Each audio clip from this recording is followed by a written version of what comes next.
Hello all and welcome to Horologique.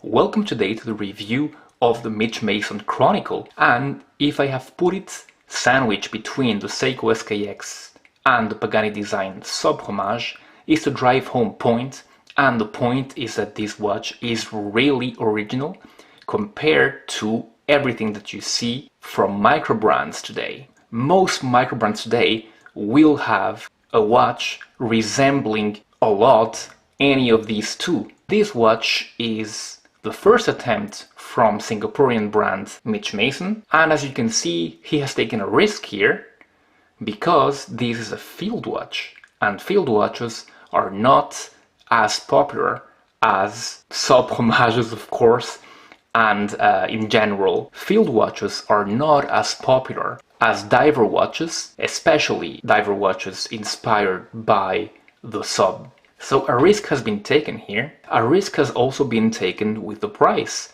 This watch is a bit more expensive than most first attempts by microbrands, and this watch here is priced at $450 today. It does have some arguments to back up that price, but is it enough to make it attractive at that price point? Let's find out. First, let's talk about the different versions of this watch, and there's a blue dialed one, there's a black dial, there's a cream dial, and there's this gray dial here that looks a bit greenish to me, but on the Mitch Mason website it is described as field gray. So the owner of this watch company, Benedict, got in touch with me a few months ago and said to me, "Hey, do you want to review my new watch?" And I said, "Well, let me see the pictures." And he showed them to me, and I said, "Well, of course, this looks really original." And it took a while to come here, and today I get to review it myself with my own scope. And this watch is a dream of any reviewer because Benedict has been so kind as to make little cards for us with all the specifications and with a small card with the changes to production models. As my job is done for me here, I will just read it here. So the movement will be changed from the Sellita SW100 in this review unit to the Miura 9039. That is a 4 Hz movement, meaning that the second hand will tick 8 times a second. The water resistance of this review unit is 100 meters, but the production model will be 200 meters without a change in the thickness. The crown will have a bit more creases for improved grip, it says, and the finish and tolerances will be better. I find them already pretty good, but if it's better, I will not say no. The second hand will be shorter as well, to touch the outer rim of that train track, and the sapphire crystal will have 5 layers of anti-reflective coating on the underside, which is wonderful for it not to be scratched. And let's start with the dimensions. And the little card says a diameter of 36.5, a log-to-log of 43.5, a thickness of 12 millimeters, excluding the crystal, which adds 1.5 extra millimeters, a log width of 20, a screw-down crown, a screw-down caseback, and it is 316L stainless steel. Not to be cynical, but let's just confirm that with the trusty calipers. 36.5 in diameter totally, and I find it even a bit slimmer than the 13.5, 13.1. The log-to-log is indeed 43.5 or 0.4 as you see here, and the log width is indeed 20.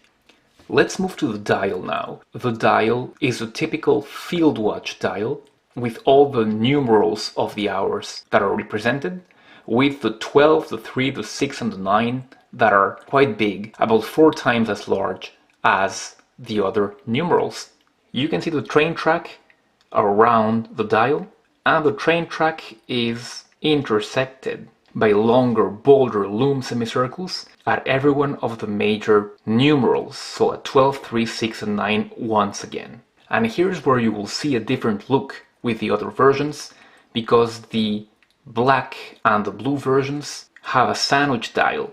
As you can see, this one, the numerals are just printed. One of the main selling points is that beautiful handset. The second hand and the minute hand are nothing special, but take a look at that hour hand. You have never seen any of these before, because this is a unique handset. I don't even know how to describe it. It's something that I have never seen before, with all those intersections and all those sections on that hand, and that kind of lance tip on the hour hand that is very stylized, and for me works wonderful. I like very much the design and appreciate all the effort that has been put in here just to make something different than Mercedes or Baton or Arrow or any other kinds of hands that we're so used to seeing. And that originality is carried over to the case design. This is not a round case, this is not a square case, it's something in the middle. So the top of the lug is bisected in two, the right part is polished and the left part is vertically brushed. And the brushing is good quality, but Benedict insists that the quality of the finished product will be better. And continuing with the lug, take a look at the tip of the lug. You can see so many angles, 5 different facets only on that lug. And that is very original, number one, and quite a lot of work, number two. So, once again, very good choice. The original case design continues, and as you can see, the lug doesn't come down to meet the round part of the case, but rather continues horizontally to meet the other lug, making these nice surface on top of the watch and of course at the bottom.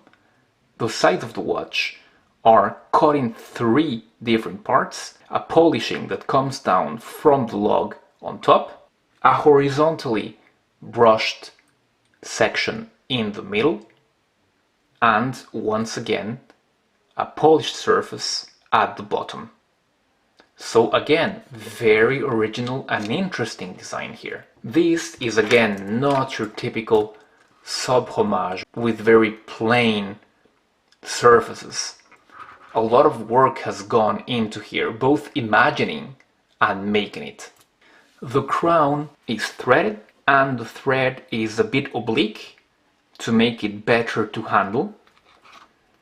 And the crown is of course signed Mitch Mason, the double M logo there. The crown is of course a screw-down crown. And here's a Lume video, and as you can see, pretty decent Lume, especially for a field watch. It's green Superluminova C3, and on these grey model, the Lume is like this. But if you have one of the sandwich dial models, you will see that those big numerals are filled with Lume, and that is great, but this is not bad either. And that hand, that custom-made hand, is filled with Lume as well, which is wonderful. Just there's no Lume on the second hand, but that doesn't matter, as this is a field watch. As a matter of comparison, here it is next to the Seiko SNK 805, and you can see that it doesn't do bad for itself at all. The Lume is, if not brighter, at least more abundant than on the Seiko famous model. So what to make of this Mitch Mason watch? So let's say that for a first, it is a wonderful first. Benedict has not made this company just to make any other sub-homage. This is a company that wants to play it original, and not only original, and not only cheap original, but refined, pretty refined, and pretty high quality original. And I'm eager to see the production models and to see how they have improved upon this model. But what I can tell you is that for 450 euros you have many other options, of course. Either both from established brands, like for example the Hamilton Khaki, which is around the same price, and the Seiko, of course, the SNK, which is much cheaper, and of course from microbrands. But as far as I know, there is not one that is as original as this one. So if you are someone that wants something that no one else has, a design that is not recognizable and attractive at the same time, I suggest this watch fully.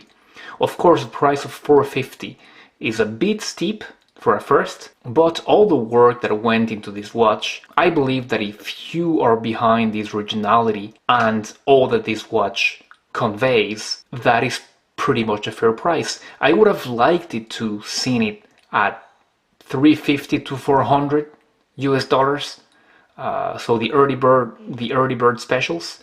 But even at $450, I think it has a chance, and I think that if you like the design, you should really give it a try. That's it for me, guys. Thank you so much for having been with me. And as many have asked, next review will be about the beautiful Saint Martin Vintage Diver. So stay tuned for that, guys. Thank you again. Have a wonderful start of the week. Goodbye.